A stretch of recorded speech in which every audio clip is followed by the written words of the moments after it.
Hello guys, আজ করবো আম মাখা। তাই জন্যই যেটা সবার প্রথমে লাগবে আম, সেটাকেই পাড়তে চলে গেছিলাম। তারপরে গাছ থেকে দুটো আম পেড়ে নিলাম।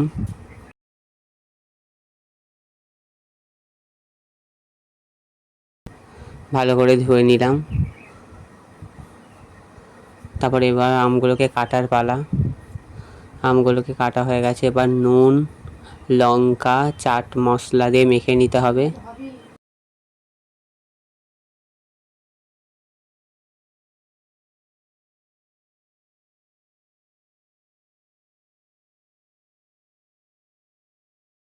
তাহলেই রেডি হয়ে যাবে আমাদের টক ঝাল মিষ্টি আম মাখা। গাইস, কার কার আম মাখা খেতে ভালো লাগে অবশ্যই কমেন্টে বলবেন। আর গাইস, আম মাখাটা দারুণ হয়েছিল।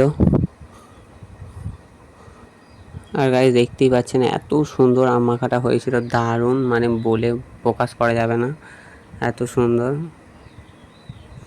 গাইস, দেখা হবে আবারও পরবর্তী ব্লগে। ততক্ষণের জন্য টাটা।